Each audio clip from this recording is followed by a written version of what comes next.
Assalamualaikum warahmatullahi wabarakatuh. Kita lanjutkan ya pembahasan soal-soal kita. Kita sudah memasuki fisika 7. Kita akan review nomor 5. Ini cerita tentang mikroskop. Mari kita lihat soalnya. Panjang fokus objektif dan okuler sebuah mikroskop berturut-turut adalah panjang objektifnya kata soal 8 cm, fokus okulernya 5 cm, lalu mata mengamati tidak berakomodasi maksimum. Hati-hati ya, jangan salah baca ya. Tidak berakomodasi maksimum.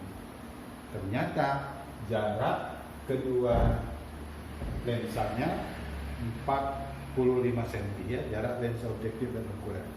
Nah, yang ditanya berapakah perbesaran total mikroskop tersebut. Baik. Mari sedikit kita review bagaimana rumus dari mikroskop ya. Setelah kita review teorinya, nanti baru kita akan eksekusi ke soal. Begini. Mikroskop adalah alat optik yang dibuat ya untuk memudahkan kerja manusia, dalam hal ini untuk mengamati benda-benda yang ukurannya kecil ya. Kita lihat. Mikroskop terbuat dari dua lensa positif ya.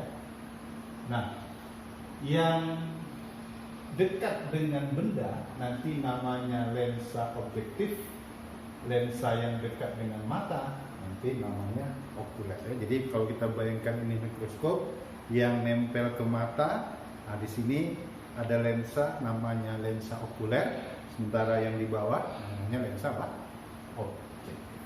Baik, kemudian ciri-cirinya, fokus objektifnya ini biasanya mesti lebih kecil daripada fokus okuler. Inilah yang membedakan antara mikroskop nanti dengan teropong. Kalau teropong, FOB-nya lebih besar dari FOK.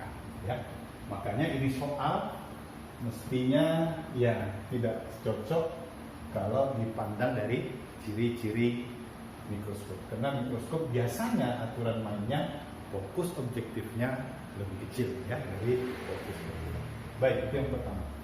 Kemudian yang kedua, kalau kita ingin mengamati benda yang diamati ini diletakkan di ruang pertama ya, antara fokus objektif sampai dengan 2 kali fokus objektif. Jadi benda di ruang pertama, maka bayangan yang kita amati akan maksimal ya. Baik.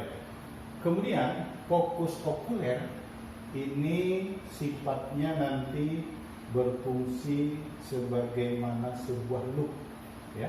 Maka syarat-syarat loop, rumus-rumus loop berlaku untuk apa? Fokus okuler.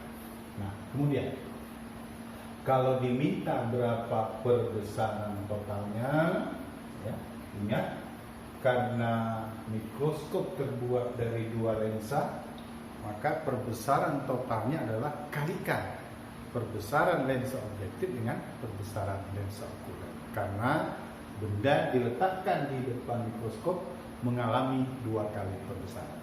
Nah, sehingga dalam hal ini perbesaran totalnya adalah kita mengalikan perbesaran yang dihasilkan lensa objektif dengan perbesaran oleh lensa okuler. Kemudian ya, jika nanti ditanya bagaimana panjang dari mikroskop, dalam hal ini panjang mikroskop adalah jarak antara objektif dengan okuler ya, disebut nanti D. Nah, ini tergantung mata yang mengamati. Kalau matanya tidak berakomodasi ya, dalam hal ini soal kita ya, mata tidak berakomodasi, panjang mikroskopnya adalah SOB aksen ditambah dengan FOK. Ini untuk mata tidak berakomodasi. Sedangkan kalau nanti mata mengamati berakomodasi maksimum ya, mata berakomodasi maksimum, maka jarak daripada kedua lensa atau panjang mikroskop adalah SOB aksen ditambah dengan SOK jarak benda terhadap fokus okuler. Baik. Nah, nantinya bagaimana menghitung perbesaran? Gunakan aja rumus perbesaran yang standar, yaitu apa? Bayangan dibagi dengan jarak benda. Dalam hal ini SOB aksen dibagi dengan SOB. Atau kita gunakan rumus yang sudah kita sederhanakan, FOB dibagi SOB dikurang dengan FOB. Oke, ini bisa juga jadi alternatif ya untuk menghitung apa? Menghitung perbesaran objektif. Sedangkan untuk sedangkan untuk okuler perbesarannya tergantung matanya. Ya, kalau matanya nanti berakomodasi maksimum, maka perbesarannya gimana? MOK adalah SN dibagi FOK ditambahkan 1. Sedangkan jika mata tidak berakomodasi, mata tidak berakomodasi, maka rumus MOK-nya tidak ada 1. Dalam hal ini MOK adalah SN dibagi dengan FOK. Ingat, nilai SN jarak baca normal ya. Ini berkisar berapa? Boleh jadi 25 cm, maksimum nanti 30 cm. Jika di soal tidak diberitahu, maka nanti SN kita pilih 25, dan kalau nanti diberitahu ya disesuaikan dengan data soal. Baik, ini dulu ya, mereview teori dasar tentang mikroskop. Nanti setelah ini kita akan coba menyelesaikan soal nomor 5.